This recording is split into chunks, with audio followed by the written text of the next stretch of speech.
আসসালামু আলাইকুম গাইস, আরাফাত লাইফস্টাইলে আপনাদেরকে স্বাগতম। আজকে আমরা চলে যাচ্ছি মিরপুর 12তে দ্য কিউজিন হাব রেস্টুরেন্টে। ওইখানে আজকে একটি গেট টুগেদার আয়োজন করা হয়েছে মাম্মিস ফান টুগেদার গ্রুপ থেকে। প্রতি বছরই এই গেট টুগেদারটি আয়োজন করা হয়, কিন্তু এই বছরই শেষ। আগামী বছর থেকে আর এটি হবে না। এই বছর এই গেট টুগেদারটির উদ্যোগ নিয়েছিলেন ইকরা আপু, তিনি এই গ্রুপের অ্যাডমিন। এই যে আরিশা এখন খেলতেছে। রেস্টুরেন্ট অনেক বড় এবং সুন্দর, খেলার অনেক জায়গা আছে। আরিশা এখন স্টেজে উঠেছে একটু নাচার জন্য, কিন্তু এই কিউট বেবিটি আরিশাকে একটুও পছন্দ করে নাই। সে আরিশার সাথে নাচবে না, তাই স্টেজ থেকে তাকে চাপিয়ে দিচ্ছে। আরিশাও বুঝতে পারে নাই যে তাকে কেন ধাক্কা দিচ্ছে বেবিটা। আরিশাও বেবিটাকে অনেক পছন্দ করেছিল, তাই ওর সাথে নাচতে যাচ্ছিল। এই তো বেবিটা এখন আরিশাকে চাপিয়ে সে একা একা লাফাবে। কি সুন্দর লাগতেছে, মাশাআল্লাহ। আরিশা এখন একাই নাচবে।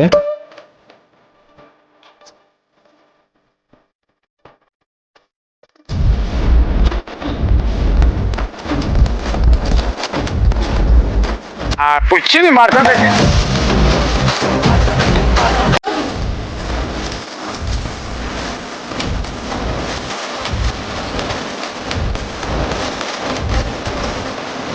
Hello everyone, this is my second time here.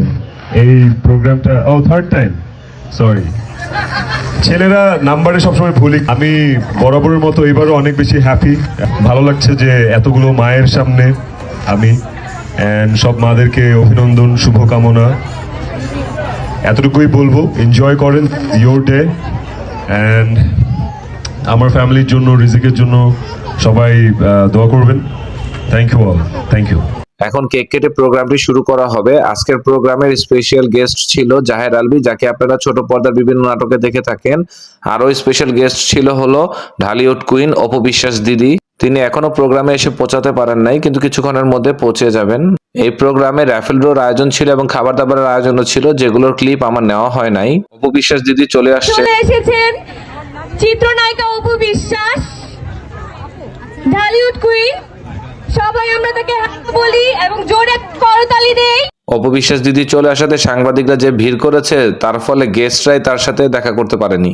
এটা আসলে প্রকাশ করার মতো নয়, এটা একটা অনুভূতি, শুধু একটা রিয়েলাইজ করা। যেমন আমি প্রথম মা হয়েছি, আমি বিশ্বাস করতে পারছিলাম না যে আমার সন্তান, আমার ছেলে সন্তান, যে কিনা আমার সন্তান, আমার শরীরের একটি অংশ। এটা যে কি দারুণ একটা অনুভূতি।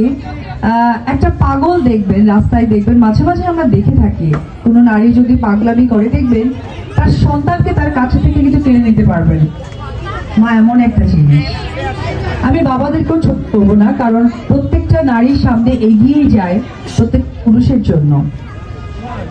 আমি আজকে অপু বিশ্বাস, অবশ্যই সেখানেও একজন পুরুষের কিন্তু অবশ্যই একটা সান্নিধ্য, ভালোবাসা, দোয়া এটা আছে। এবং এখানে যে নারীরা কাজ করছেন, আমার মনে হয় তারাও কিন্তু একটি পুরুষের সাপোর্টটা পায়। যেমন আমার ডানে ইকরা আপু, বায়ে ভাইয়া, সে সাপোর্টটা কিন্তু তাকে করেন। আমি দেখছি স্টেজে যে তাকে কতটা সাপোর্ট দিচ্ছে। এই কথাটা শুনতে যতটা ভালো লাগলো, ঠিক অপরদিকে আরো একটি কথা আছে, কিছু নারীও কিন্তু অবহেলিত হয় ঠিক ওই পুরুষের কাছেই। তখন তাদের কি করণীয় থেকে, যেটা আপু জানতে চাচ্ছিলেন, যে আপুর কাছে, মায়ের কাছে একটা কিছু জানতে চাই।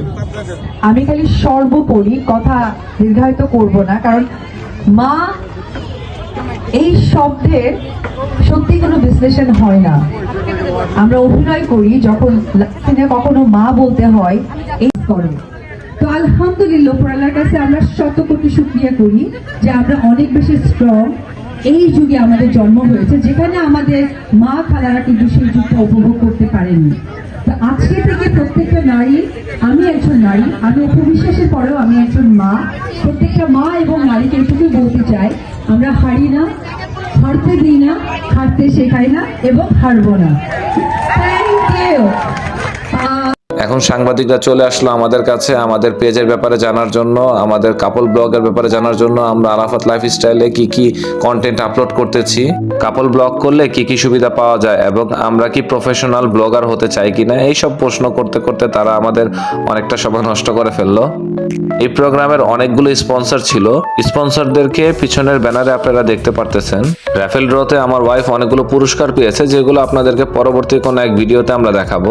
মামিস ফান টুগেদারের সিজন 1 এবং সিজন 2তেও আমরা আসছিলাম, এটি হলো সিজন 3 এবং লাস্ট সিজন। এরপর থেকে আর এই প্রোগ্রামটি হবে না। এরপর থেকে এই গ্রুপের মাধ্যমে বিভিন্ন দেশে ট্রিপ দেওয়া হবে। মায়েদের অনলি, বাবারা নট এলাও। শুধু বাবারা না, বাচ্চারাও নট এলাও। বাচ্চাদেরকে বাবারা পালবে এবং মারা বিভিন্ন দেশে দেশে ঘুরে বেড়াবে। কথাটা আসলে যুক্তিসঙ্গত বলা যায়, কারণ একটা সন্তানের প্রতি তার বাবাও শ্রম দেয়, তার মাও শ্রম দেয়, কিন্তু বাবার শ্রমটা বেসিক্যালি বাইরেই থাকে বেশি সময়, মাই বেশি শ্রম দেয় বাসায়।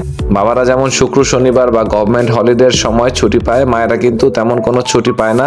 তারা সব সময় তাদের বাচ্চাদেরকে লালন পালন করে। আমাদের সকল বাবাদের উচিত মায়েদের সবসময় হেল্প করা বাচ্চা লালন পালনের ক্ষেত্রে। আপনাদেরকে অশেষ ধন্যবাদ আপনাদের মূল্যবান সময় ব্যয় করে আমার ভিডিওটি দেখার জন্য।